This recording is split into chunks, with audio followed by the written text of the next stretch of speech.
ಸಹೋದರ ಸಹೋದರಿಯರಾಗಿ ಆತನ ವಾಕ್ಯವನ್ನ ಇನ್ನೂ ಸ್ಪಷ್ಟವಾಗಿ ಅರ್ಥ ಮಾಡಿಕೊಂಡು ಆ ವಾಕ್ಯದಲ್ಲಿ ನೂತನ ಸೃಷ್ಟಿಯಾಗಿರುವ ನಾವು ಯಾವ ರೀತಿಯ ಒಂದು ಆಲೋಚನೆಗಳನ್ನು ಮಾಡಿ ನಮ್ಮ ಒಂದು ರಕ್ಷಣೆಗೆ ಬೇಕಾಗಿರುವಂಥ ಈ ವಾಕ್ಯಗಳ ಅಡಿಯಲ್ಲಿ ನಾವು ನಡೆಯೋದಕ್ಕೆ ದೇವರು ಕೃಪೆ ಮಾಡಲಿ ಅಂತ ಹೇಳುತ್ತಾ ಒಂದು ಪ್ರಾರ್ಥನೆಯ ಮೂಲಕ ಈ ಒಂದು ಪಾಠವನ್ನು ಪ್ರಾರಂಭ ಮಾಡೋಣ.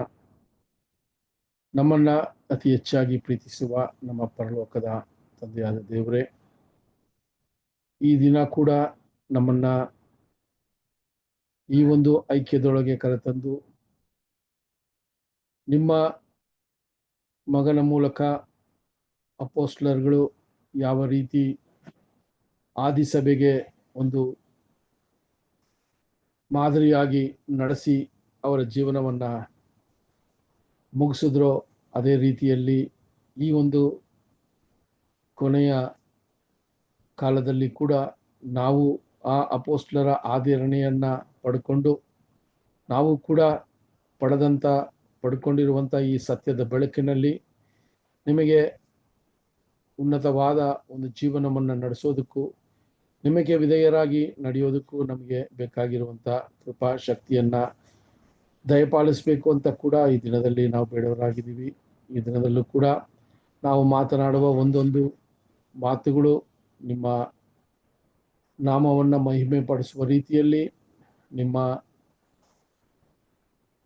ಒಂದು ವಾಕ್ಯಗಳು ನಮ್ಮನ್ನು ಶುದ್ಧೀಕರಿಸಿ ದೈವಿಕ ಯೋಜನೆಯಲ್ಲಿ ನಮಗೆ ಇನ್ನೂ ಅತಿ ಹೆಚ್ಚಾದ ಜ್ಞಾನವನ್ನು ಕೊಟ್ಟು ನಡೆಸಬೇಕು ಅಂತ ಕೂಡ ಈ ಅಲ್ಪ ವಿಜ್ಞಾಪನೆಯನ್ನ ನಮ್ಮ ರಕ್ಷಕನು ಮತ್ತೆ ನಿಮ್ಮ ಕುಮಾರನಾದ ಯೇಸು ಕ್ರಿಸ್ತನ ಅತಿ ಉನ್ನತವಾದ ಹೆಸರಿನಲ್ಲಿ ಬೇಡುವರಾಗಿದ್ದೀವಿ ನಮ್ಮ ಸ್ವರ್ಗೀಯ ತಂದೆಯೇ, ಆಮೆನ್. ಸಹೋದರ ಸಹೋದರಿಯರೇ, ಈ ದಿನದಲ್ಲೂ ಕೂಡ ನಾವು ಅಪೋಸ್ಟಲರ ಕಾರ್ಯಗಳ ಪುಸ್ತಕವನ್ನ ಸಂಪೂರ್ಣವಾಗಿ ನೋಡಿದ್ದೀವಿ. ಅನೇಕ ವರ್ಷಗಳು ಕೂಡ ಅದು ನಡೆದು ದೇವರು ಅದನ್ನ ನಮಗೆ ಆಶೀರ್ವದಿಸಿ ನಾವೆಲ್ಲರೂ ಕೂಡ ಅದರಲ್ಲಿ ಭಾಗವಹಿಸಿ ಆ ವಾಕ್ಯದಿಂದ ಪಡ್ಕೊಂಡಿರುವಂಥ ಬಲಶಕ್ತಿಯನ್ನ ನಾವು ನೋಡಿದಾಗ ದೇವರಿಗೆ ನಿಜವಾಗ್ಲೂ ಕೃತಜ್ಞತೆಯನ್ನ ಸಲ್ಲಿಸಬೇಕಾಗಿದೆ. ಸಹೋದರ ಸಹೋದರರೇ, ಆ ರೀತಿಯಲ್ಲಿ ಆ ಒಂದು ಅಪೋಸ್ಟಲರ ಕಾರ್ಯಗಳ ಕೊನೆಯ ವಿಷಯಗಳನ್ನ ನಾವು ನೋಡುವಾಗ ಆ ಅಪೋಸ್ಟಲರ ಕಾರ್ಯವನ್ನ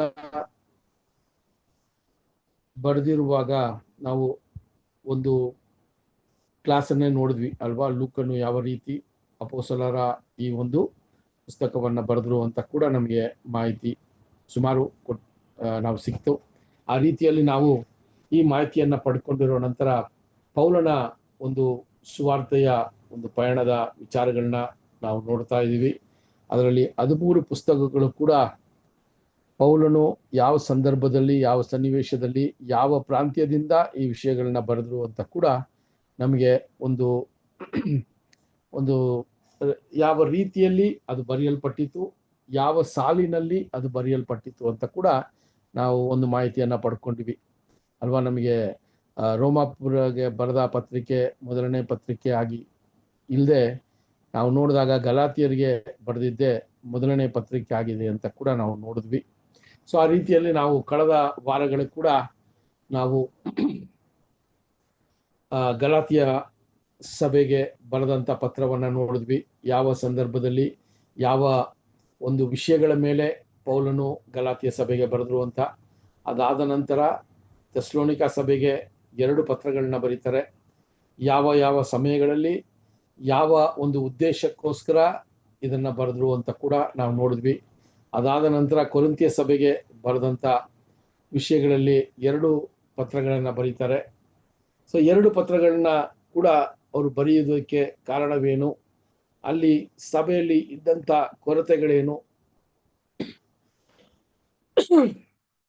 ಮತ್ತೆ ಸಭೆಯಲ್ಲಿ ಇನ್ನು ಯಾವ ವಿಷಯಗಳ ಮೇಲೆ ಅವರಿಗೆ ಮಾಹಿತಿಯನ್ನ ಕೊಡಬೇಕು ಅನ್ನೋದನ್ನ ಕೂಡ ಕೊರಿಂಥಿಯ ಸಭೆಗೆ ಅವ್ರು ಬರೆಯುವಾಗ ನಾವು ನೋಡಿದ್ವಿ. ಕೊರಿಂಥಿಯ ಸಭೆಯನ್ನ ಪೌಲು 2 ಸರಿ ಭೇಟಿ ಆಗ್ತಾರೆ. ಮೊದಲನೇ ಸರಿ ಅವರು ಎರಡನೇ ಪಯಣದಲ್ಲಿ ಹೋಗ್ತಾ ಇರುವಾಗ ಕೊರಿಂಥೆ ಸಭೆಯನ್ನ ಭೇಟಿ ಆಗ್ತಾರೆ. ಅದಾಗಿ ಮೂರನೇ ಪಯಣದಲ್ಲಿ ಕೂಡ ಇನ್ನೊಂದು ಸರಿ ಕೊರಿಂಥೆ ಸಭೆಯನ್ನ ಅವರು ಭೇಟಿ ಆಗ್ತಾರೆ. ಕೊರಿಂಥೆ ಸಭೆಯಲ್ಲಿ ನಡೆದಂತ ವಿಷಯಗಳನ್ನ ಕಳೆದ ವಾರದಲ್ಲಿ ಕೂಡ ಸ್ವಲ್ಪ ಡೀಟೈಲ್ ಆಗಿ ನೋಡಿದ್ವಿ.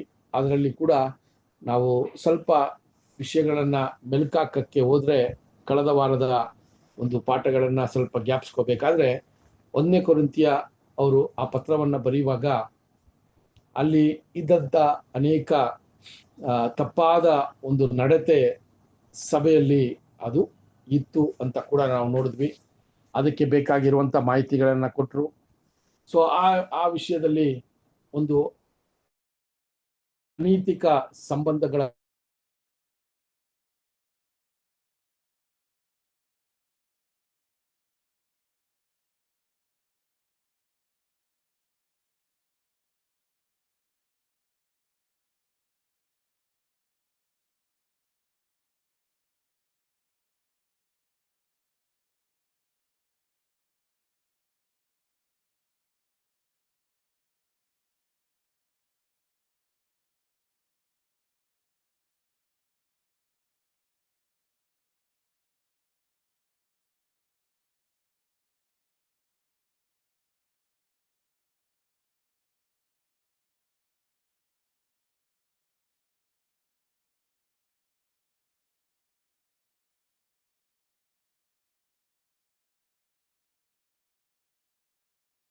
ಬ್ರದರ್ ನಮ್ಗೆ ಕೇಳಿಸ್ವಲ್ದು.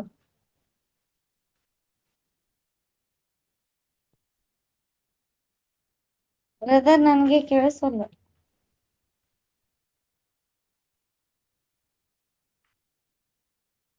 ಎಲ್ರಿಗೂ ಕೇಳಿಸ್ವಲ್ದ? ಈಗ ಕೇಳಿಸ್ತಾ ಇಲ್ಲ ರೇಷ್ಮಾ. ನೀವು ಯಾರ ಫೋನ್ ಗಿನ್ ಮಾಡಿರ್ಬೋದು ನೋಡೋಣ. ಸರಿ ಮಾಡಿ. ಅದು ಸ್ವಲ್ಪ ಮಳೆ ಇರೋದ್ರಿಂದ ಸಿಗ್ನಲ್ ಕಟ್ ಆಯ್ತು. ಈಗ ಕೇಳ್ತಾ ಇದೆಯಲ್ಲ? ಕೇಳಿಸ್ತಿದೆ ಓಕೆ brother. ಓಕೆ. ಸಹೋದರರೇ, ಈ ದಿನದಲ್ಲಿ ಆ ವಿಷಯಗಳನ್ನ ನೋಡುವಾಗ ಆಗ್ಲೇ ಅಪೋಸ್ತಲ ಪೌಲು ಕೊರಿಂಥಿಯ ಸಭೆಯನ್ನ ಭೇಟಿಯಾಗಿ ಅಲ್ಲಿ ಅನೇಕ ಜನರನ್ನ ಕ್ರಿಸ್ತನನ್ನ ಹಿಂಬಾಲಿಸುವವರಾಗಿ ಮಾಡಿ ಆ ಸಭೆಯನ್ನ ನಿರ್ಮಾಣ ಮಾಡಿ ಅಲ್ಲಿ ನಡೀತಾ ಬಂದಾಗ ಅಲ್ಲಿ ಇನ್ನೂ ಲೋಕದ ಅನೇಕ ವಿಷಯಗಳು ಅಲ್ಲಿ ಕಾಣಲ್ಪಡ್ತು. ಆ ವಿಷಯವನ್ನ ಕೇಳಿದಾಗ ಪೌಲು ಅವ್ರನ್ನ ಖಂಡಿಸಿ ಈ ವಿಷಯಗಳನ್ನ ಬರೆಯೋದನ್ನ ಕೂಡ ನಾವು 1ನೇ ಕೊರಿಂಥ್ಯದಲ್ಲಿ ನೋಡಿದ್ವಿ. ಅದರಲ್ಲಿ ಕೂಡ ನಾವು ನೋಡಿದಾಗ ಪಸ್ಕ ಹಬ್ಬದ ವಿಚಾರ ಕೂಡ ಅಲ್ಲಿ ತಪ್ಪಾದ ಒಂದು ರೀತಿಯಲ್ಲಿ ಅದನ್ನ ಮಾಡಿಬಿಟ್ಟಿದ್ರು. ಅದಾದ ನಂತರ ಅಪೋಸ್ಲರ ಆ ಒಂದು ವಿಷಯದಲ್ಲಿ ಕೊರಿಂಥ್ಯ ಸಭೆಯಲ್ಲಿ ಯಹೂದ್ಯ ಕ್ರೈಸ್ತರು ಮತ್ತೆ ಗ್ರೇಕ ಕ್ರೈಸ್ತರು ಇದ್ರೂ ಕೂಡ ಅಲ್ಲಿ ಬಡವರು ಕೂಡ ಸ್ವಾಮಿಯನ್ನ ಹಿಂಬಾಲಿಸೋದಕ್ಕೆ ಬಂದಾಗ ಆ ಬಡವರ ಮೇಲೆ ಗಮನ ಇಲ್ಲದೆ ಅವ್ರನ್ನ ಸರಿಯಾದ ರೀತಿಯಲ್ಲಿ ನಡೆಸ್ಕೊಳ್ಳಕ್ಕೆ ಅಲ್ಲಿ ಇರುವಂತ ಐಶ್ವರ್ಯವಂತರು ಸರಿಯಾದ ರೀತಿಯಲ್ಲಿ ಅವ್ರನ್ನ ನಡೆಸಿಲ್ಲ ಅನ್ನೋ ಕೂಡ ಒಂದು ವಿಷಯ ಬಂತು. ಅದಾದ ನಂತರ ನಾವು ನೋಡಿದಾಗ ಆಗ್ಲೇ ಏನಾಗಿತ್ತು ಅಂತ ನೋಡ್ಬೇಕಾದ್ರೆ ನಾನು ಪೌಲನ ಮಾತನ್ನ ಕೇಳ್ತೀನಿ, ನಾನು ಅಪೋಲೋ ಮಾತನ್ನ ಕೇಳ್ತೀನಿ ಅಂತ ಹೇಳಿ ಈ ರೀತಿ ಅಲ್ಲಿ ವಿಂಗಡಣೆಗಳು ಪ್ರಾರಂಭವಾಗಿತ್ತು.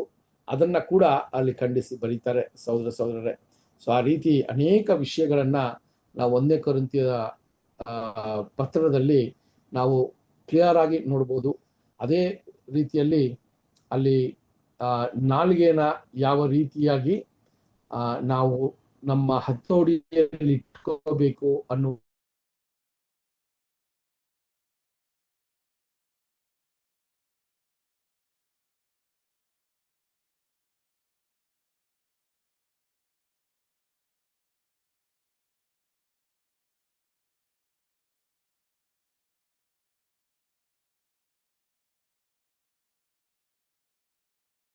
ಅನ್ನೋದನ್ನ ಕೂಡ ತುಂಬಾ ಸ್ಪಷ್ಟವಾಗಿ ಬರೀತಾರೆ. ಸೊ ಆ ರೀತಿ ಸಹೋದರರೇ, ಈ ವಿಷಯಗಳನ್ನ ಎಲ್ಲ ಬರೆಯುವಾಗ ಪೌಲನು ಆ ಆ ತಪ್ಪುಗಳನ್ನ ಸರಿಪಡಿಸ್ಕೊಳ್ಳಕ್ಕೆ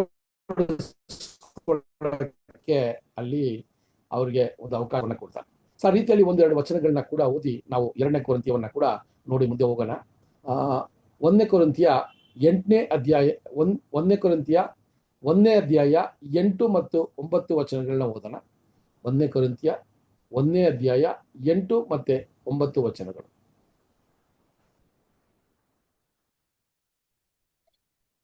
ನಮ್ಮ ಕರ್ತನಾದ ಯೇಸು ಕ್ರಿಸ್ತನ ದಿನದಲ್ಲಿ ಯಾರೂ ನಿಮ್ಮ ಮೇಲೆ ತಪ್ಪು ಹೊರಿಸಲಾಗದಂತೆ ಆತನು ನಿಮ್ಮನ್ನು ಕಡೆಯವರೆಗೂ ದೃಢಪಡಿಸುವನು.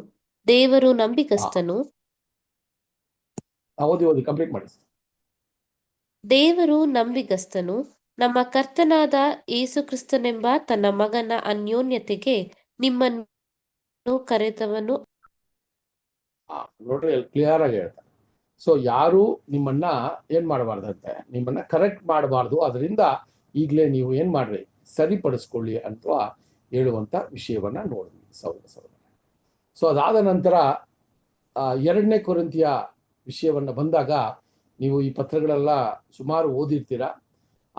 ಆ ಒಂದು ಪತ್ರಗಳಲ್ಲಿ ಅವರು ಬರೆದಿರುವ ವಿಷಯಗಳು ಏನು ಅಂತ ನೋಡ್ಬೇಕಾದ್ರೆ 2ನೇ ಕೊರಿಂಥಿಯ ಕೂಡ ಅವರು ಯಾವ ಇಸ್ವಿಯಲ್ಲಿ ಬರೆದಿರ್ಬೇಕು ಅಂತ ನೋಡ್ಬೇಕಾದ್ರೆ 55ನೇ ಇಸ್ವಿ ಅಥವಾ 56, ಆ 1 ವರ್ಷ ಕಾಲಾವಧಿಯೊಳಗೆ ಈ ಒಂದು 2ನೇ ಕೊರಿಂಥಿಯವನ್ನ 2ನೇ ಪತ್ರವನ್ನ ಕೊರಿಂಥಿಯ ಸಭೆಗೆ ಬರೀತಾರೆ.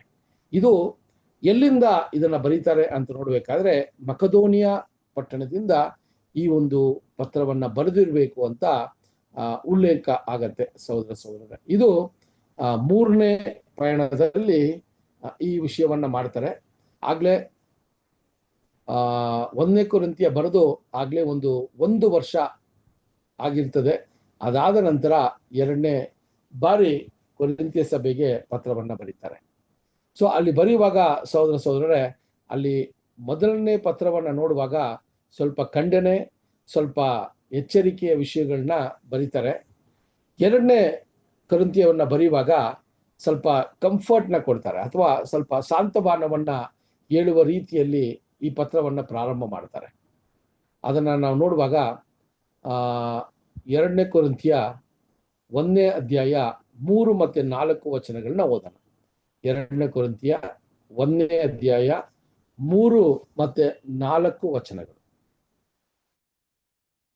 ನಮ್ಮ ಕರ್ತನಾದ ಯೇಸು ಕ್ರಿಸ್ತನ ದೇವರು ತಂದೆಯೂ ಆಗಿರುವ ಆತನಿಗೆ ಸ್ತೋತ್ರವಾಗಲಿ.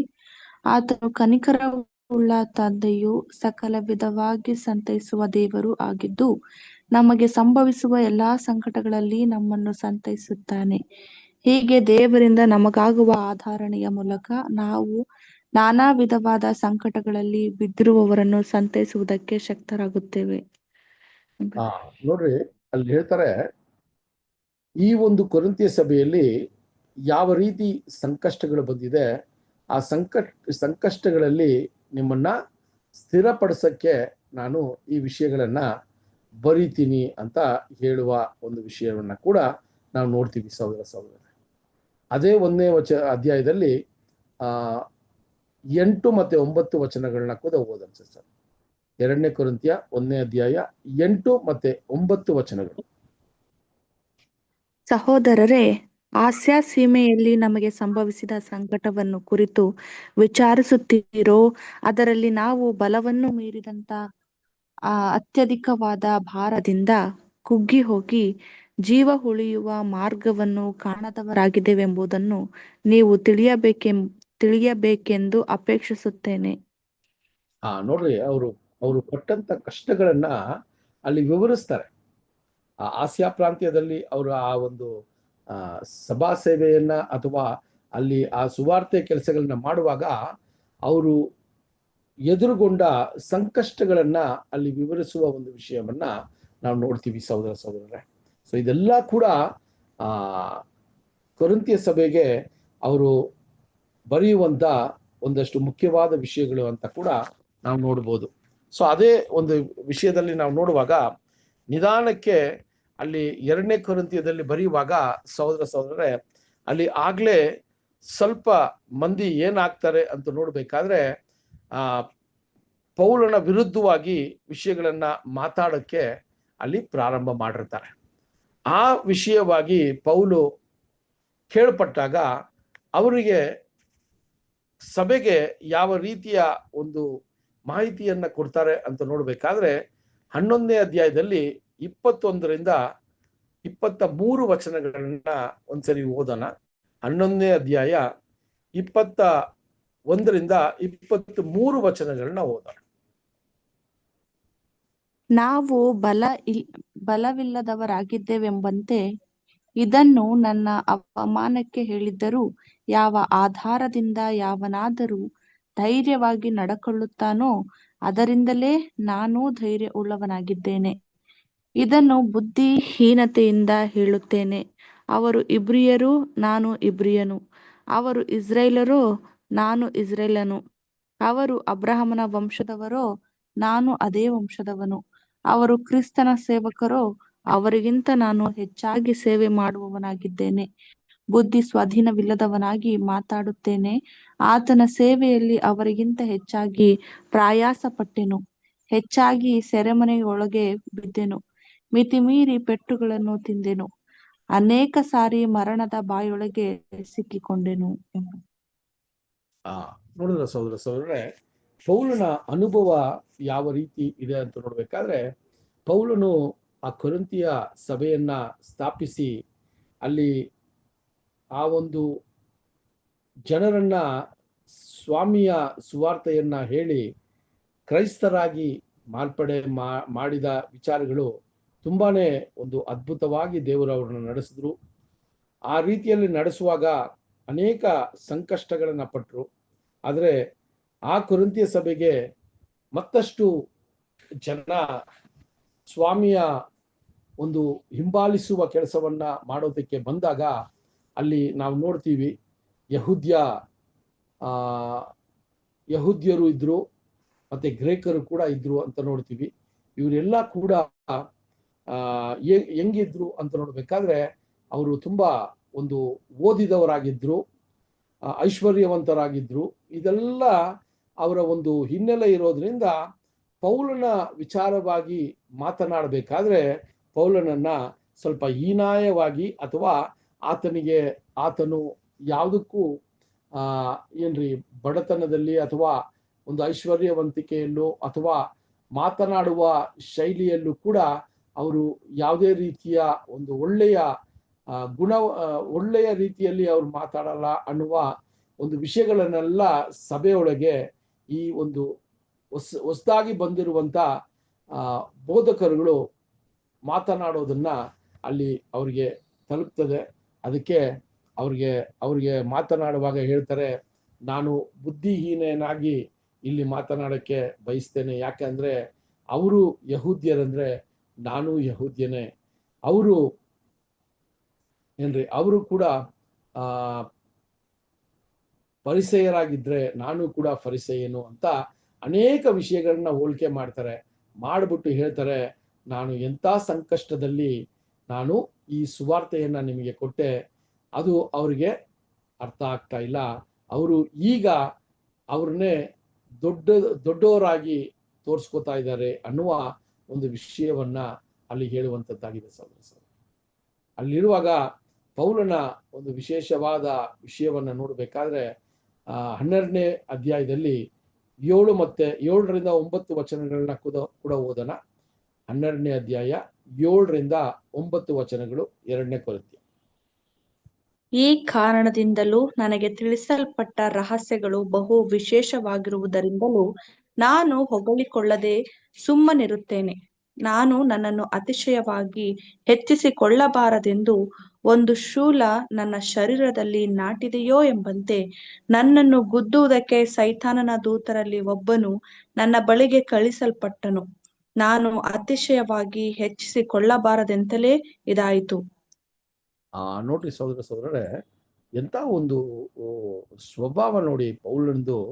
ಅಲ್ಲಿ ಹೇಳ್ತಾರೆ, ನನಗೆ ದೇವರು ಕೊಟ್ಟಂತ ಆ ಒಂದು ಜ್ಞಾನ, ಆ ತಿಳುವಳಿಕೆ ಮತ್ತೆ ದೇವರ ಯೋಜನೆಯ ಒಂದು ಮಹತ್ವದ ವಿಷಯಗಳು ನನಗೆ ತಿಳಿದ ಮೇಲೆ ನಾನು ಅದರಲ್ಲಿ ಎಚ್ಚರ ಪಡಬಾರ್ದು ಅಂತಾನೆ ದೇವರು ಈ ಒಂದು ಮುಳ್ಳನ್ನ, ಅಥವಾ ಇಂಗ್ಲಿಷಲ್ಲಿ ನೋಡ್ಬೇಕಾದ್ರೆ ಥಾರ್ನ್ ಅಂತ ಹೇಳ್ತಾರಲ್ವಾ, ಆ ಒಂದು ಮುಳ್ಳನ್ನ ನನಗೆ ಅನುಮತಿ ಮಾಡಿದ್ದಾರೆ ಅಂತ ಹೇಳ್ತಾರೆ.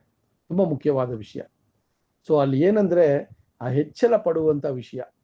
ಯಾವಾಗ ನಾವು ಕೂಡ ತಿಳುವಳಿಕೆ ಇಲ್ಲದೆ ಇರುವಾಗ ನಾವು ತುಂಬಾ ಒಂದು ಏನಾಗಿರ್ತೀವಿ ರೀ, ತಾಳ್ಮೆಯಿಂದ ಇರ್ತೀವಿ, ಅಥವಾ ನಾವು ಗೊತ್ತಿಲ್ಲದೆ ಇರೋದ್ರಿಂದ ವಿಷಯಗಳನ್ನ ಮಾತಾಡಕ್ ಹೋಗಲ್ಲ. ಆದ್ರೆ ಯಾವಾಗ ಆ ಒಂದು ಅರಿವು ನಮ್ಮಲ್ಲಿ ಬರ್ತದೋ ಆವಾಗ ಯಾವುದೇ ಒಂದು ವಿಷಯ ಇದ್ರೂ ಕೂಡ ನಾವು ಚರ್ಚೆ ಮಾಡಕ್ಕೆ, ನಾವು ಈ ರೀತಿ ಇದೆ ಅಂತ ಹೇಳೋದಕ್ಕೆ ಪ್ರಾರಂಭ ಮಾಡ್ತೀವಿ.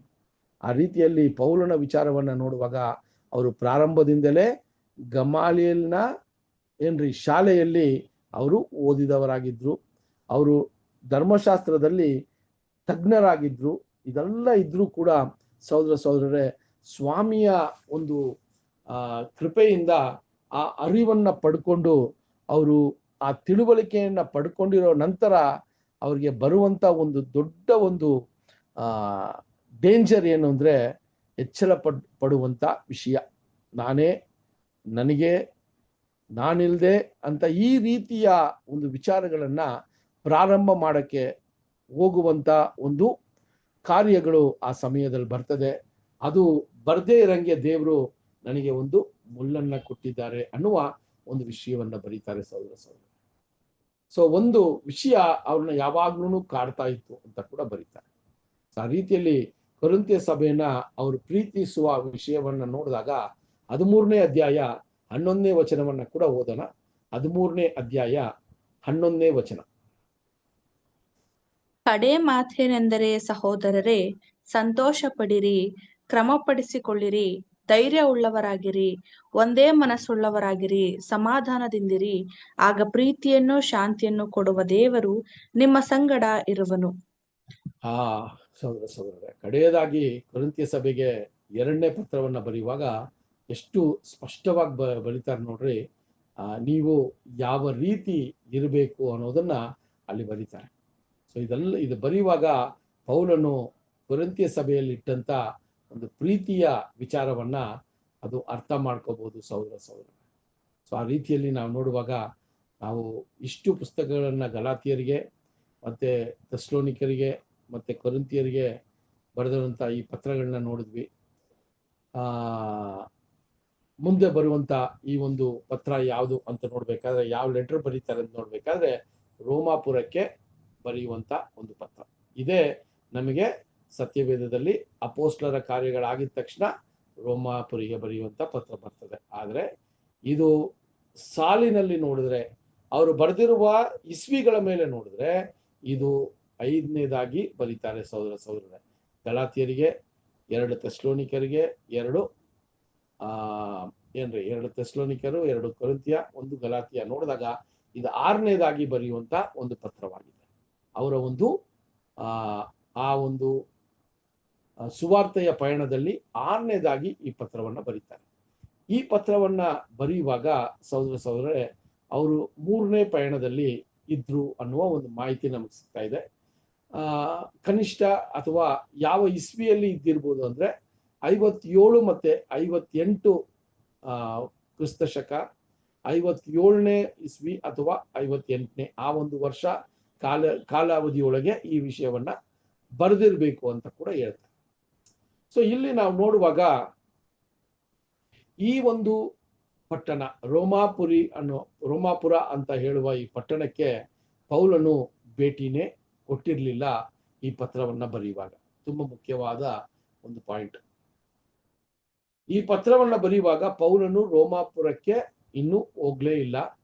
ಹಂಗಿರುವಾಗ ಯಾಕೆ ಈ ಪತ್ರವನ್ನ, ಅಥವಾ ಯಾರಿಗೆ ಈ ಪತ್ರವನ್ನ ಬರೀತಾರೆ ಅನ್ನೋದನ್ನ ಒಂದು ಯೋಚನೆ ಅಥವಾ ಒಂದು ಪ್ರಶ್ನೆ ನಮಗ್ ಬರ್ಬೋದು. ಸೊ ಇದು ಯಾರಿಗೆ ಬರೀತಾರೆ ಅಂತ ನೋಡ್ಬೇಕಾದ್ರೆ ಸಹೋದರರೇ, ಆಗ್ಲೇ ರೋಮಾಪುರದಲ್ಲಿ ಸ್ವಾಮಿಯ ಹಿಂಬಾಲಕರು ಆಗ್ಲೇ ಪ್ರಾರಂಭವಾಗಿದ್ರು ಅಂತ ಕೂಡ ನಮಗೆ ಮಾಹಿತಿ ಇದೆ. ಇದು ಯಾವ ಸಮಯದಲ್ಲಿ ಈ ಒಂದು ಸುವಾರ್ತೆಯನ್ನ ಅವರು ಕೇಳಿರ್ಬೇಕು ಅಂತ ನೋಡ್ಬೇಕಾದ್ರೆ, ನಾವು ಅಪೋಸ್ಲರ ಕಾರ್ಯಗಳಲ್ಲಿ ಮೊದಲನೆಯ ಒಂದು ಅಧ್ಯಾಯನ ಓದುವಾಗ ಅಲ್ಲಿ ಪೇತ್ರನು ಸುವಾರ್ತೆಯನ್ನ ಎಲ್ರಿಗೂ ಯೆರೂಸಲೇಮಲ್ಲಿ ಸಾರುವಾಗ ಅಲ್ಲಿ ವಾಣಿಜ್ಯಕ್ಕೆ ಬಂದಿದ್ದಂತ ರೋಮಾಪುರದ ಜನರು ಕೂಡ ಇದ್ದಿರಬೇಕು. ಅವರು ಆ ವಿಷಯಗಳನ್ನ ಕೇಳಿ ಮತ್ತೆ ಅವರು ಆ ಒಂದು ಸ್ವಾಮಿಯನ್ನ ಸ್ವೀಕಾರ ಮಾಡಿ ಕ್ರೈಸ್ತರಾಗಿರ್ಬೇಕು ಅನ್ನುವ ಒಂದು ವಿಷಯ ಕೂಡ ನಮಗೆ ಸ್ಪಷ್ಟ ಆಗ್ತಾ ಇದೆ. ಯಾಕಂದ್ರೆ ಪೇತ್ರನು ಅಥವಾ ಬೇರೆ ಯಾವುದೇ ಒಂದು ಅಪೋಸ್ಟಲರು ಈ ಪಟ್ಟಣಕ್ಕೆ ಹೋಗಿ ಸುವಾರ್ತೆಯನ್ನ ಸಾರಿಲ್ಲ. ಅದರಿಂದಾನೇ ಈ ರೋಮಾಪುರಕ್ಕೆ ಬರೆದ ಪತ್ರಿಕೆಯಲ್ಲಿ ಅನೇಕ ವಿಷಯಗಳನ್ನ ಹೇಳ್ತಾರೆ ಅಲ್ವಾ. ನಾನು ನಿಮ್ಮ ಬಳಿಗೆ ಬರೋದಿಕ್ಕೆ ನನಗೆ ಆಸೆ ಇದೆ ಅಂತ ಕೂಡ ಬರೀತಾರೆ. ಸೊ ಆ ಸಮಯದಲ್ಲಿ ಮೇಜರ್ ಆಗಿ ಪೌಲು ಏನ್ ಮಾಡ್ತಾರೆ ಅಂದ್ರೆ ಅಲ್ಲಿ ದೇವರ ಒಂದು ಮುಖ್ಯವಾದ ಉಪದೇಶಗಳನ್ನ ಅವರಿಗೆ ತಿಳಿಸೋದಿಕ್ಕೆ ಅವರು ಪ್ರಯತ್ನ ಮಾಡ್ತಾ ಇದ್ದಾರೆ. ಸಹೋದರ ಯಾವ ರೀತಿ ಒಬ್ಬ ಪಾಪಿಯನ್ನ ಸ್ವಾಮಿಯ ಮೂಲಕ ದೇವರು ರಕ್ಷಿಸ್ತಾರೆ ಅನ್ನೋದನ್ನ ಕೂಡ ಅಲ್ಲಿ ಬರೀತಾರೆ. ಸೊ ರೋಮಾಪುರಕ್ಕೆ ಬರೆಯುವಂತ ಪತ್ರಿಕೆಯಲ್ಲಿ ಅವರು ಆ ಒಂದು ಸಭೆಯನ್ನ ಸ್ಥಾಪನೆ ಮಾಡಿಲ್ಲ. ಆದ್ರೆ ಅವರ ಒಂದು ಸುವಾರ್ತೆಯ ಒಂದು ವಿಷಯಗಳನ್ನ ಕೇಳಿ ಬೇರೆ ಯಾವುದೋ ಒಂದು ಸಹೋದರರು ಕೂಡ ಅಲ್ಲಿ ಆ ರೋಮಾಪುರಿಯ ಒಂದು ಸಹೋದರಗಳಿಗೆ ಉಪಯೋಗ ಆಗಿರ್ಬೋದು ಅಂತ ಕೂಡ ಒಂದು ಸಲಹೆಯನ್ನ ಕೊಡ್ತಾರೆ ಸಹೋದರ. ಸೊ ಆ ರೀತಿಯಲ್ಲಿ ಅವರು ಬರೆಯುವಾಗ ಈ ರೋಮಾಪುರದವರಿಗೆ ಅವರು ಬರೆಯುವಾಗ ಯಾವ ರೀತಿ ಬರೀತಾರೆ ಅಂತ ನೋಡ್ಬೇಕಾದ್ರೆ ರೋಮಾಪುರಕ್ಕೆ ಬರೆದ ಪತ್ರಿಕೆ 1ನೇ ಅಧ್ಯಾಯ 16 ಮತ್ತೆ 17 ವಚನಗಳನ್ನ ಓದೋಣ. 1ನೇ ಅಧ್ಯಾಯ 16 ಮತ್ತೆ 17 ವಚನಗಳು. ಆ ಸುವಾರ್ತೆಯು ದೇವರ ಬಲ ಸ್ವರೂಪವಾಗಿದ್ದು ಮೊದಲು ಯಹೂದ್ಯರಿಗೆ ಆಮೇಲೆ ಗ್ರೀಕರಿಗೆ ಅಂತೂ ನಂಬುವವರೆಲ್ಲರಿಗೂ ರಕ್ಷಣೆ ಉಂಟು ಮಾಡುವಂತದ್ದಾಗಿದೆ. ಹೇಗೆಂದರೆ ದೇವರಿಂದ ದೊರಕುವ ನೀತಿಯು ಅದರಲ್ಲಿ ತೋರಿ ಬರುತ್ತದೆ. ನೀತಿವಂತನು ನಂಬಿಕೆಯಿಂದಲೇ ಬದುಕುವನೆಂಬ ಶಾಸ್ತ್ರೋಕ್ತಿಯ ಪ್ರಕಾರ ಆ ನೀತಿಯು ನಂಬಿಕೆಯ ಫಲವಾಗಿದ್ದು ನಂಬಿಕೆಯನ್ನು ಪ್ರಕಟಿಸುವಂತದ್ದಾಗಿದೆ. ಎಂತ ವಿಚಾರಗಳನ್ನ ಬರೀತಾರೆ ಅಂತ ನೋಡ್ಬೇಕಾದ್ರೆ ಆ ಒಂದು ನಂಬಿಕೆಯ ಬಗ್ಗೆ ಬರೀತಾರೆ ಅಲ್ವಾ. ನೀತಿವಂತನು ನಂಬಿಕೆಯಿಂದ ಬದುಕ್ತಾನೆ ಅನ್ನೋದನ್ನ ಈ ಒಂದು ವಚನವನ್ನೇ ಮಾರ್ಟಿನ್ ಲೂಥರು ಓದಿ ಅವರ ಒಂದು ಅವರು ಓದಕ್ಕೆ ಪ್ರಾರಂಭ ಮಾಡಿದ್ರು. ಈ ಒಂದು ವಿಚಾರದಲ್ಲಿ ಅಲ್ಲಿ ಅವರು ಈ ವಚನವನ್ನ ನೋಡೇನೆ ಅವರ ಮನಸ್ಸಿನಲ್ಲಿ ಒಂದು ಮನಸಾಂತರವನ್ನ ಹೊಂದಿದ್ರು ಅಂತ ಕೂಡ ನಾವು ಕೇಳ್ಪಟ್ಟಿದ್ದೀವಿ ಸಹೋದರ. ಸೊ ಅದರಿಂದ ಅಲ್ಲಿ ಹೇಳ್ತಾರೆ ಈ ಸುವಾರ್ತೆಯನ್ನ ಸಾರೋದಿಕ್ಕೆ ನನಗೆ ಯಾವುದೇ ರೀತಿಯ ಒಂದು ನನಗೆ ನಾಚಿಕೆ ಇಲ್ಲ ಅಂತಾನೆ ಬರೀತಾರೆ. ಯಾಕಂದ್ರೆ ಅದರ ಒಂದು ಮಹಿಮೆ ಎಂಥದ್ದು ಅಂತ ಬರೀತಾರೆ. ಸೊ ಇಲ್ಲಿ ಮೇಯ್ನ್ ಆಗಿ ರೋಮಾಪುರಕ್ಕೆ ಬರೆಯುವಂತ ಪತ್ರಿಕೆಯಲ್ಲಿ ನೋಡ್ಬೇಕಾದ್ರೆ ಆ ಬೋಧನೆಗಳ ವಿಚಾರದಲ್ಲಿ ಅನೇಕ ವಿಷಯಗಳನ್ನ ಬರೀತಾರೆ.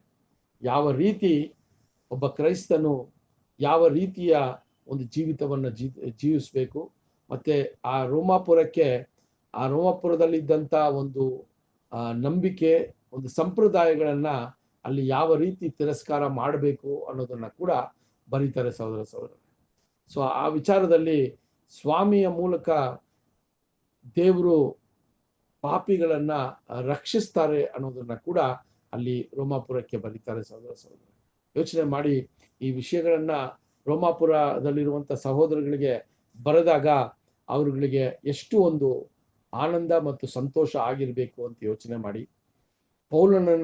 ಪೌಲನನ್ನ ನೋಡಕ್ಕೆ ಎಷ್ಟು ಅವರು ಬಯಸಿರ್ಬೇಕು ಅಂತ ಯೋಚನೆ ಮಾಡಿ. ಯಾಕಂದ್ರೆ ಅವರ ಒಂದು ಮಾತು, ಅವರ ಒಂದು ಬರವಣಿಗೆ ಆ ರೀತಿಯ ಒಂದು ಒಬ್ಬರಲ್ಲಿ ಆ ಇಷ್ಟವನ್ನ ಅಥವಾ ಸ್ವಾಮಿಯನ್ನ ಹಿಂಬಾಲಿಸುವ ಒಂದು ಛಲವನ್ನ ಉಂಟು ಮಾಡಿತು ಅಂತ ಕೂಡ ನಾವು ನೋಡ್ಬೋದು. ಆ ರೀತಿಯಲ್ಲಿ ಸಹೋದರರೇ ಇನ್ನೊಂದು ಒಂದು ವಿಷಯವನ್ನ ಕೂಡ ಅಲ್ಲಿ ತಿಳಿಸ್ತಾರೆ. ಏನಂದ್ರೆ ಎಲ್ಲರೂ ಕೂಡ ದೇವರ ವಿರುದ್ಧವಾಗಿ ಪಾಪ ಮಾಡಿ ನಿಂತಿದ್ವಿ, ಆದರೆ ಸ್ವಾಮಿಯ ಮೂಲಕ ನಮಗೆ ಒಂದು ರಕ್ಷಣೆ ಸಿಕ್ತು ಅನ್ನೋದನ್ನ 3ನೇ ಅಧ್ಯಾಯ 22ನೇ ವಚನದಲ್ಲಿ ನೋಡ್ಬೋದು. 3ನೇ ಅಧ್ಯಾಯ 22ನೇ ವಚನ. ದೇವರಿಂದಾಗುವ ಆ ನೀತಿಯು ಯಾವುದೆಂದರೆ ಯೇಸು ಕ್ರಿಸ್ತನನ್ನು ನಂಬುವುದರಿಂದಲೇ ನಂಬುವವರೆಲ್ಲರಿಗೆ ದೊರಕುವಂಥದ್ದು. ಹೆಚ್ಚು ನೋಡಿ, ಕಡಿಮೆ ಏನೂ ಇಲ್ಲ. ಆ ನೀತಿಯ ಬಗ್ಗೆ ಮಾತಾಡ್ತಾರೆ ಅಲ್ಲಿ. ಆ ನೀತಿ ಯಾವ ರೀತಿ ಒಬ್ಬ ಮನುಷ್ಯನಿಗೆ ಸಿಗತ್ತೆ ಅಂದ್ರೆ, ಸ್ವಾಮಿಯ ಮೇಲೆ ಇರುವಂತ ನಂಬಿಕೆಯ ಮೇಲೆ, ವಿಶ್ವಾಸದ ಮೇಲೆ ಆ ನೀತಿ ಪೂರ್ಣಗೊಳ್ಳುತ್ತದೆ ಅಂತ ಬರೀತಾರೆ ಸಹೋದರ ಸಹೋದರ.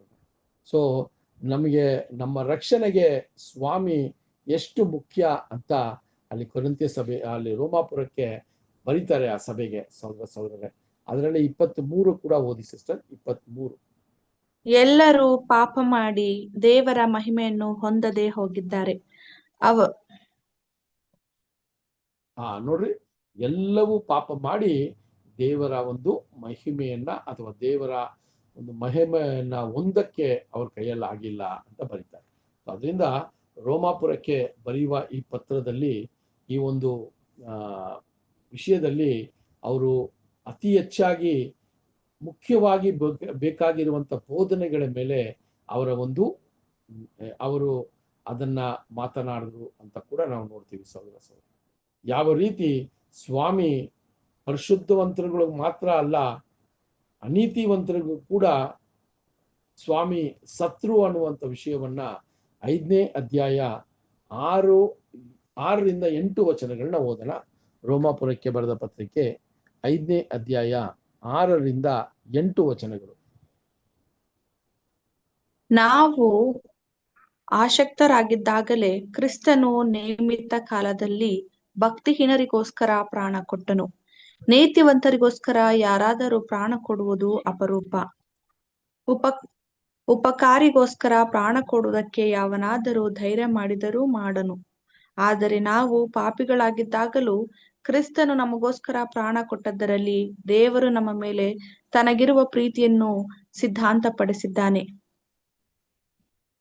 ನೋಡೋಣ ಸಹೋದರ ಸಹೋದರಿ, ಎಂತ ಒಂದು ಸುಂದರವಾದ ವಿಷಯಗಳನ್ನ ರೋಮಾಪುರಕ್ಕೆ ಇರುವಂತ ಸಹೋದರ ಸಹೋದರಿಯರು ಬರೀತಾರೆ ಅಂತ ನೋಡ್ಬೇಕಾದ್ರೆ, ನಾವು ಪಾಪಿಗಳಾಗಿರುವಾಗಲೇನೆ ತಂದೆಯಾದ ದೇವರ ನಮ್ಮ ಮೇಲೆ ಇಟ್ಟಿರುವ ಪ್ರೀತಿಯಲ್ಲಿ ಆತನ ಕುಮಾರನನ್ನ, ನಮ್ಮ ಸ್ವಾಮಿಯನ್ನ ಬಲಿಯಾಗಿ ಅಥವಾ ಆ ಒಂದು ಪಾಪಕ್ಕೆ ಈಡಾಗಿ ಕೊಟ್ಟು ಅವರ ಪ್ರೀತಿಯನ್ನ ತೋರಿಸಿದ್ರು ಅಂತ ಕೂಡ ರೋಮಾಪುರಕ್ಕೆ ಬರೆಯುವಾಗ ತುಂಬಾ ಅದ್ಭುತವಾದ ವಿಷಯಗಳನ್ನ ಬರೀತಾರೆ.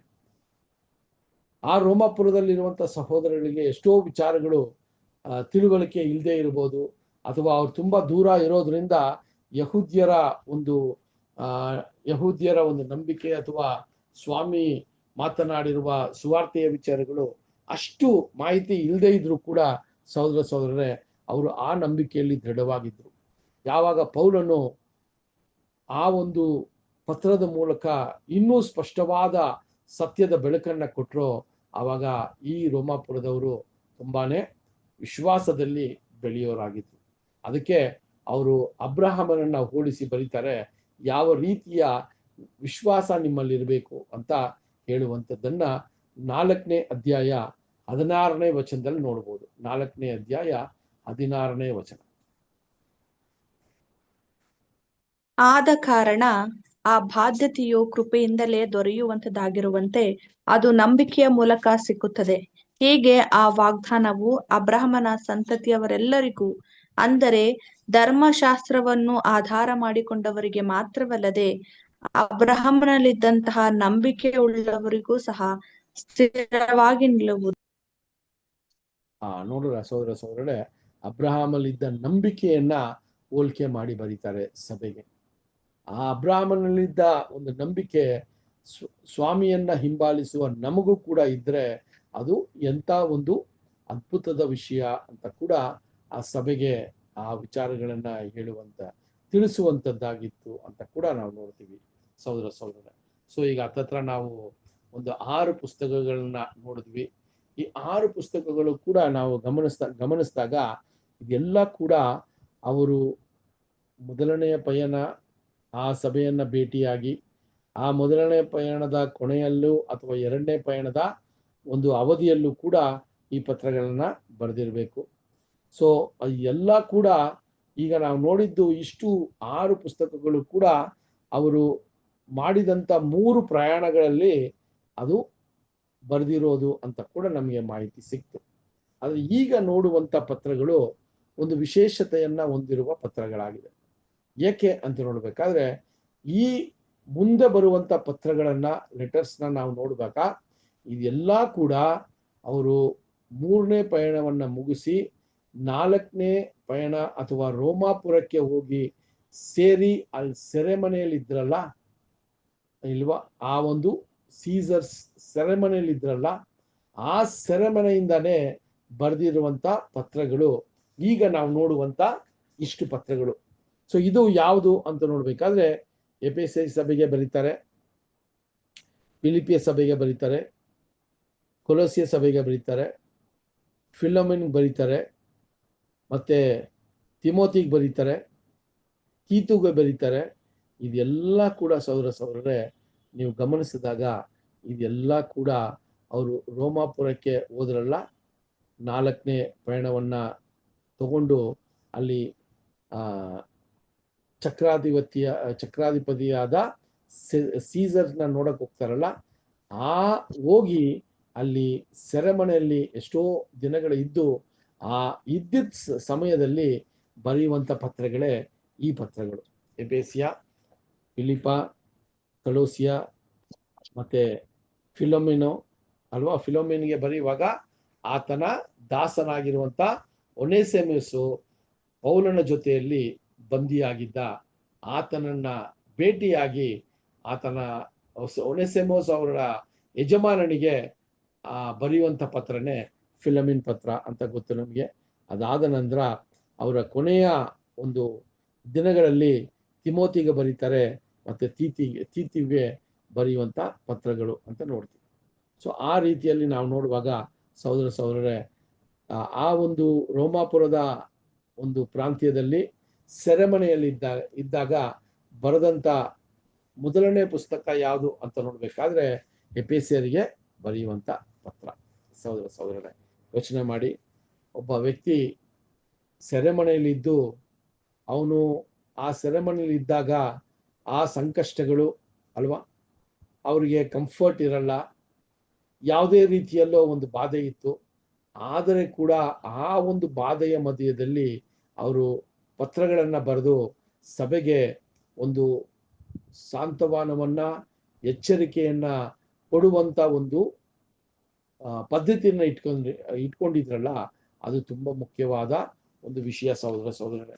ಯಾಕೆಂದ್ರೆ ಸೆರೆಮನೆಯ ಒಂದು ಜೀವನನೇ ಸ್ವಲ್ಪ ಕಷ್ಟವಾದ ಜೀವನ, ಸರಿಯಾದ ಊಟಗಳು, ಸರಿಯಾದ ರೀತಿಯಲ್ಲಿ ಜನರ ಸಂಪರ್ಕ, ಇದ್ಯಾವುದೂ ಕೂಡ ಇಲ್ಲದೆ ಇರುವಂತ ಪರಿಸ್ಥಿತಿ.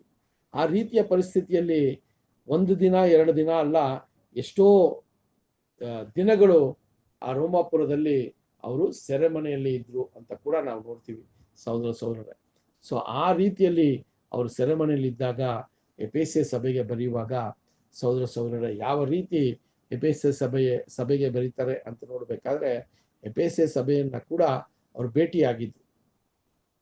ಸೊ ಅವ್ರು ಯಾವಾಗ ಭೇಟಿಯಾಗಿದ್ರು ಅಂದ್ರೆ 2ನೇ ಪ್ರಯಾಣದಲ್ಲಿ ಕೂಡ ಅವ್ರು ಭೇಟಿಯಾದಾಗ ಕ್ರಿಸ್ತ ಶಕ 60ರಿಂದ 62 ಇಸ್ವಿ ಒಳಗೆ ಈ ವಿಷಯಗಳು ನಡೆದಿರಬೇಕು, ಈ ಪತ್ರವನ್ನ ಬರೆದಿರ್ಬೇಕು. ಯಾಕಂದ್ರೆ ನಮಗೆ ಗೊತ್ತಿದೆ, ನಾವು ಅಪೊಸ್ತಲರ ಕಾರ್ಯಗಳನ್ನ ಓದುವಾಗ ಕಡೆ ಪಯಣ ಬಂದು ತುಂಬಾ ದೊಡ್ಡ ಒಂದು ಪ್ರಯಾಣವಾಗಿತ್ತು. ನಾನಾ ರೀತಿಯ ಸಂಕಷ್ಟಗಳು, ಹಡಗು ಒಡೆದೋಯ್ತು ಅಲ್ವಾ, ಇದೆಲ್ಲ ನೋಡಿದ್ವಿ, ಸಮುದ್ರದಲ್ಲಿ ಎಂಥ ಕಷ್ಟಗಳನ್ನ ಪಟ್ರು ಅಂತ. ಅದಾದ ನಂತರ ಅವರು ಸೆರೆಮನೆಯಲ್ಲಿ ಬಂದಿಯಾದಾಗ ಈ ವಿಷಯಗಳನ್ನ ಎಫೆಸಿ ಸಭೆಗೆ ಬರೆಯುವಾಗ ಆ ಸಭೆಯನ್ನ ದೃಢಪಡಿಸಿ ಬಲಪಡಿಸಿ ಅವರಲ್ಲಿ ವಿಶ್ವಾಸವನ್ನ ಹೆಚ್ಚಿಸಲು ಅವರು ಎಫೆಸಿಯ ಸಭೆಗೆ ಈ ವಿಷಯವನ್ನ ಬರೀತಾರೆ. 1ನೇ ಎಫೆಸಿಯರಿಗೆ ಬರೆದ ಪತ್ರಿಕೆ 1ನೇ ಅಧ್ಯಾಯ 3 ಮತ್ತು 4 ವಚನಗಳನ್ನ ಓದೋಣ. 1ನೇ ಅಧ್ಯಾಯ 3 ಮತ್ತು 4 ವಚನಗಳು. ನಮ್ಮ ಕರ್ತನಾದ ಯೇಸು ಕ್ರಿಸ್ತನ ದೇವರು ತಂದೆಯೂ ಆಗಿರುವ ಆತನಿಗೆ ಸ್ತೋತ್ರ. ಆತನು ಪರಲೋಕದಲ್ಲಿನ ಸಕಲ ಆತ್ಮೀಯ ವರಗಳನ್ನು ನಮಗೆ ಕ್ರಿಸ್ತ ಯೇಸುವಿನಲ್ಲಿ ಅನುಗ್ರಹಿಸಿದ್ದಾನೆ. ಹೇಗೆಂದರೆ ನಾವು ಪ್ರೀತಿಯಲ್ಲಿ ನಡೆದು ಆತನ ಸನ್ನಿಧಿಯಲ್ಲಿ ಪರಿಶುದ್ಧರು ದೋಷ ಇಲ್ಲದವರು ಆಗಿರಬೇಕೆಂದು ನಮ್ಮನ್ನು ಜಗದುತ್ಪತ್ತಿಗೆ ಮುಂಚೆ ಕ್ರಿಸ್ತನಲ್ಲಿ ಆರಿಸಿಕೊಂಡನು. ನೋಡುವ ಸಹೋದರ ಯಾವ ರೀತಿ ನಮಗೆ ಈ ಸತ್ಯದ ಬೆಳಕನ್ನ ತುಂಬಾ ಸುಲಭವಾಗಿ ಅರ್ಥ ಮಾಡ್ಕೊಳ್ಳೋ ರೀತಿಯಲ್ಲಿ ಅದನ್ನ ಎಫೆಸ ಸಭೆಗೆ ಬರೀತಾರೆ ಸಹೋದರ ಸಹೋದರಿ. ಎಷ್ಟು ಸ್ಪಷ್ಟವಾಗಿ ಬರೀತಾರೆ ಅಂದ್ರೆ ದೇವರು ಯಾವ ರೀತಿ ನಮ್ಮನ್ನ ಆಶೀರ್ವದಿಸಿದ್ದಾರೆ ಅನ್ನೋದನ್ನ ಸ್ಪಷ್ಟವಾಗಿ ಹೇಳ್ತಾರೆ ಅಲ್ವಾ. ಸೊ ಅಲ್ಲಿ ಒಂದೊಂದು ವಚನ ಕೂಡ ನೀವು ಓದ್ ನೋಡಿದಾಗ ನಮಗೆ ಈ ಸತ್ಯದ ಬೆಳಕಲ್ಲಿ ಈ ವಿಚಾರಗಳೆಲ್ಲ ಏನಾಗಿದೆ ತಿಳಿಸಿದ್ದಾರೆ. ಆ ಒಂದು ವಿಷಯವನ್ನೇ ಅವರು ಪತ್ರವನ್ನ ಪ್ರಾರಂಭ ಮಾಡುವಾಗಲೇ ಅಲ್ಲಿರುವಂತ ಏನ್ರಿ ಎಫೆಸ ಸಭೆಯಲ್ಲಿರುವಂತ ಸಹೋದರ ಸಹೋದರಿಗೆ ಅವರು ಬರೆಯುವಂತ ಒಂದು ವಿಷಯವಾಗಿದೆ. ಅದು ಮಾತ್ರವಲ್ಲ, ಸ್ವಾಮಿಯ ಒಂದು ವಿಚಾರಗಳನ್ನ ನೋಡುವಾಗ ಯಾವ ರೀತಿ ಎಫೆಸ ಸಭೆಗೆ ಬರೀತಾರೆ, ಸ್ವಾಮಿಯ ಒಂದು ಮರ್ಮದ ವಿಷಯ ಏನು ಅಂತ ಬರೀತಾರೆ. ಸ್ವಾಮಿಯ ಒಂದು ಮರ್ಮದ ವಿಷಯ ಅಂದ್ರೆ ಮಿಸ್ಟ್ರಿ ಆಫ್ ಕ್ರೈಸ್ಟ್ ಅನ್ನುವ ಒಂದು ವಿಷಯವನ್ನ ಬರೀತಾರೆ. ಇದು 3ನೇ ಅಧ್ಯಾಯ 2 ಮತ್ತು 3 ವಚನಗಳನ್ನ ಓದೋಣ. ಎಫೆಸರಿಗೆ ಬರೆದ ಪತ್ರಿಕೆ 3ನೇ ಅಧ್ಯಾಯ 2 ಮತ್ತು 3 ವಚನಗಳು. ಹೀಗಿರುವುದರಿಂದ ಅನ್ಯ ಜನರಾಗಿರುವ ನಿಮ್ಮ ನಿಮಿತ್ತ ಕ್ರಿಸ್ತ ಯೇಸುವಿನ ಸೆರೆಯವನಾದ ಪೌಲನೆಂಬ ನಾನು ನಿಮಗೋಸ್ಕರ ಪ್ರಾರ್ಥಿಸುತ್ತೇನೆ. ನಿಮಗೋಸ್ಕರ ನಿರ್ವಹಿಸುವುದಕ್ಕಾಗಿ ದೇವರು ನನಗೆ ಕೃಪೆಯಾಗಿ ಕೊಟ್ಟ ಕೆಲಸವನ್ನು ಇದುವರೆಗೆ ಗುಪ್ತವಾಗಿದ್ದ ಒಂದು ಸಂಗತಿ ದೈವ ಪ್ರಕಟಣೆಯಿಂದ ನನಗೆ ತಿಳಿಸಲ್ಪಟ್ಟಿತೆಂಬುದನ್ನು ನೀವು ಕೇಳಿದ್ದೀರಲ್ಲ. ಓಕೆ, ನೋಡಿ ಅಲ್ಲಿ ಒಂದು ಗುಪ್ತವಾದ ವಿಷಯವನ್ನ ಈಗ ದೇವರು ಪೌಲನಿಗೆ ತಿಳಿಸುವಂತ ಒಂದು ವಿಷಯವಾಗಿದೆ. ಇದನ್ನ ನಾವೆಲ್ಲ ನೋಡುವಾಗ ಎಫೆಸ ಸಭೆಗೆ ಬರೆಯುವಾಗ ಈ ಒಂದು ಗುಪ್ತವಾದ ವಿಷಯ ಏನು ಅಂತ ನೋಡ್ಬೇಕಾದ್ರೆ ಅನ್ಯ ಜನರು ಕೂಡ ಸ್ವಾಮಿಯ ಮಕ್ಕಳಾಗೋದಿಕ್ಕೆ ಸಾಧ್ಯ ಆಗತ್ತೆ ಅನ್ನುವ ಒಂದು ಗುಪ್ತತೆ, ಒಂದು ಇಷ್ಟು ವರ್ಷ ಅದು ಗುಪ್ತವಾಗಿತ್ತು. ಆದರೆ ಪೌಲನ ಮೂಲಕ ಆ ಗುಪ್ತ ಅಲ್ಲಿ ಏನಾಗತ್ತೆ, ಅದು ಪ್ರಕಟಣೆ ಆಯಿತು ಅಂತ ಹೇಳ್ತಾರೆ.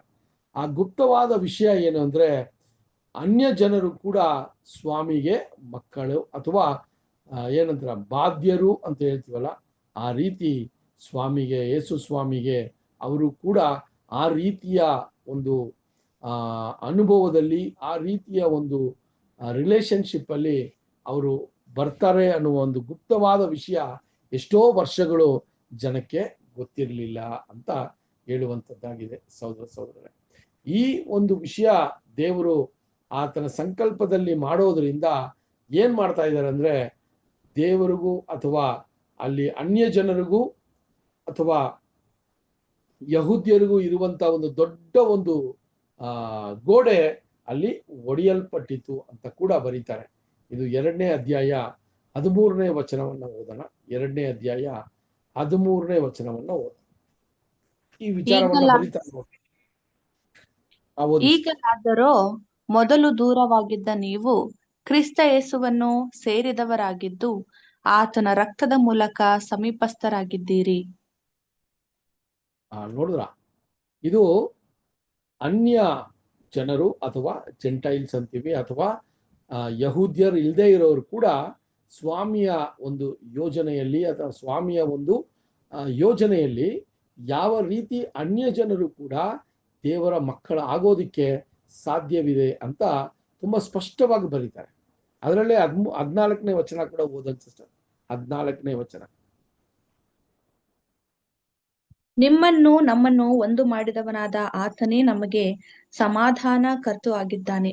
ಆತನು ತನ್ನ ಶರೀರವನ್ನು ಸಮರ್ಪಿಸಿದರಲ್ಲಿ ವಿದ್ರೂಪವಾದ ಆಜ್ಞೆಗಳುಳ್ಳ ಧರ್ಮಶಾಸ್ತ್ರವನ್ನು ತೆಗೆದುಹಾಕಿ ಇದ್ದ ದ್ವೇಷವನ್ನು ಮುಗಿಸಿ ನಮ್ಮನ್ನು ಅಗಲಿಸಿದ ಅಡ್ಡಗೋಡೆಯನ್ನು ಕೆಡವಿ ಹಾಕಿದನು.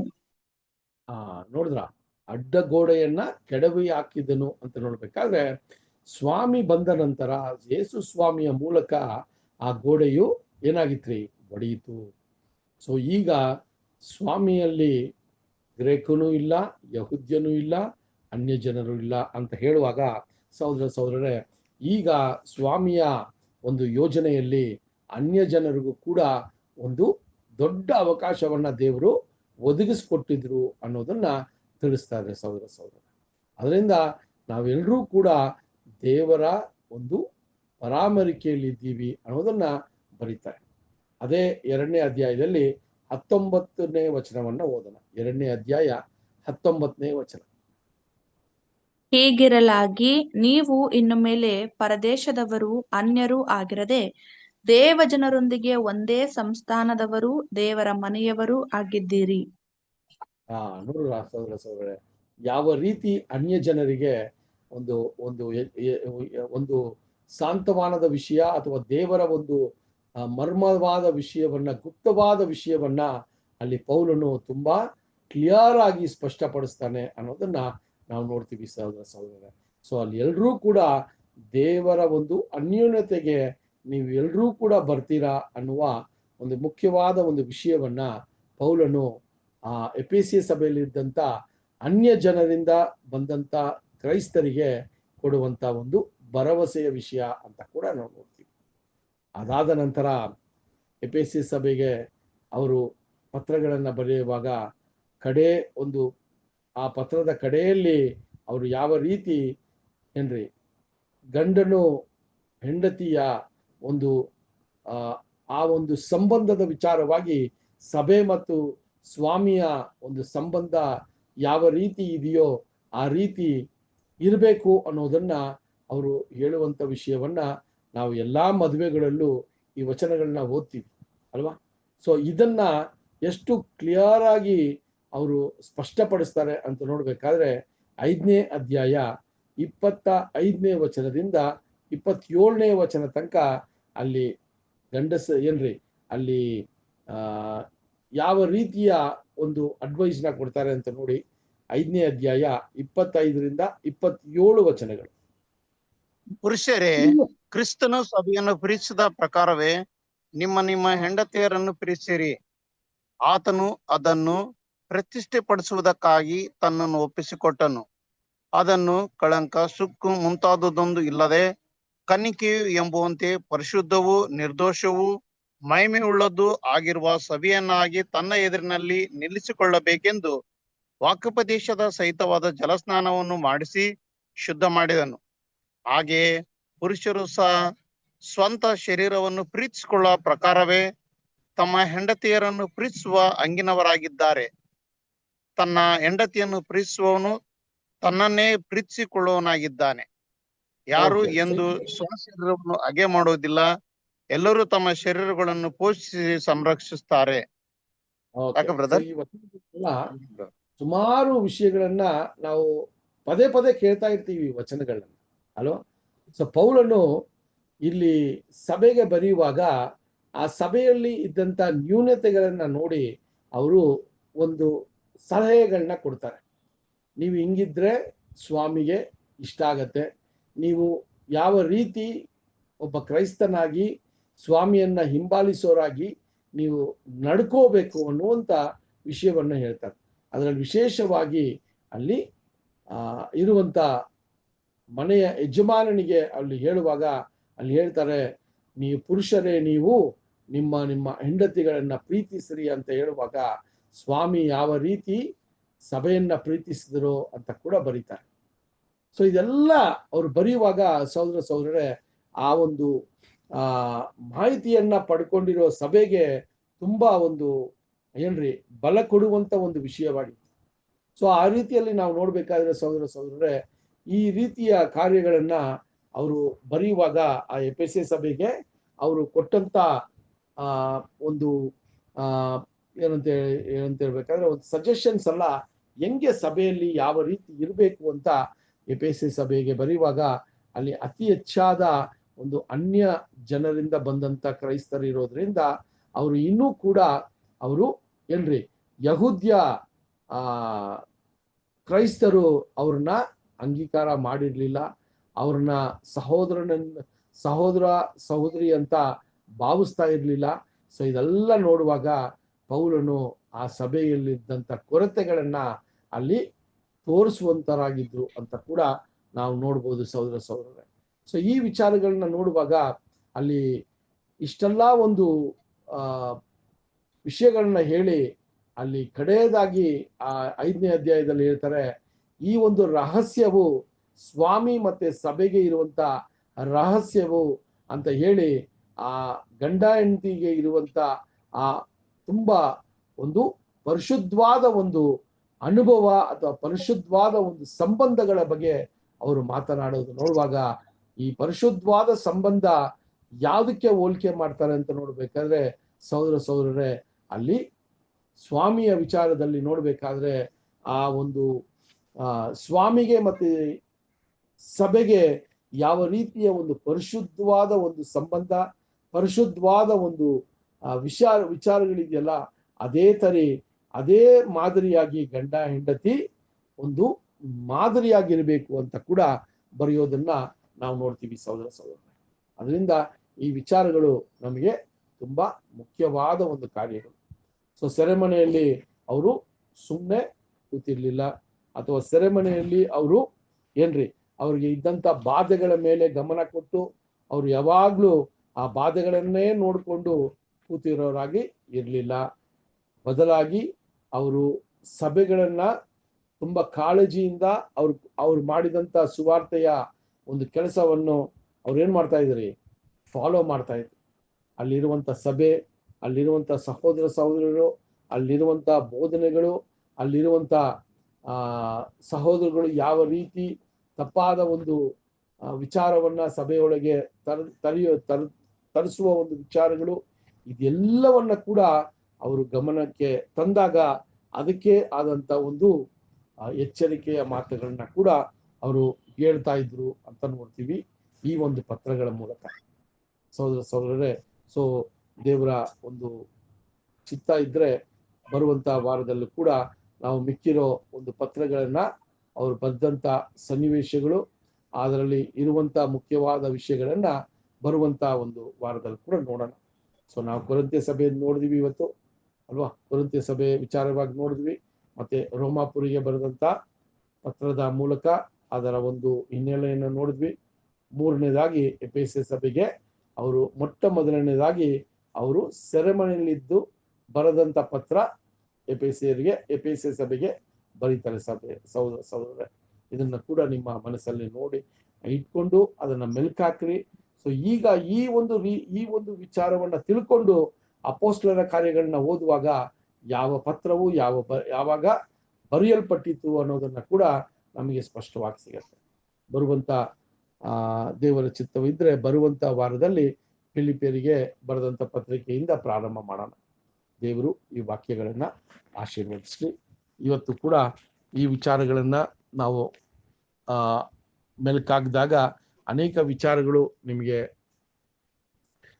ಅರ್ಥ ಆಗದೆ ಇದ್ರೂ ಕೂಡ ನೀವು ಆ ರೀತಿಯಲ್ಲಿ ಇದ್ದಾಗ ನೀವು ನಮಗೆ ಈ ಒಂದು ಕ್ಲಾಸ್ ಪ್ರಾರಂಭದಲ್ಲಿ ಹೇಳಿದ್ರೆ ಆ ಒಂದು ವಿಚಾರಗಳನ್ನ ಕೂಡ ಏನ್ ಮಾಡ್ಬೋದ್ರಿ, ನಾವು ಸತ್ಯವೇದದಿಂದ ಯಾವ ರೀತಿ ಅದಕ್ಕೆ ಒಂದು ಉತ್ತರವನ್ನ ನಾವು ಕಂಡುಹಿಡಿಯೋದಕ್ಕೆ ಕೂಡ ಪ್ರಯತ್ನಗಳನ್ನ ಮಾಡೋಣ.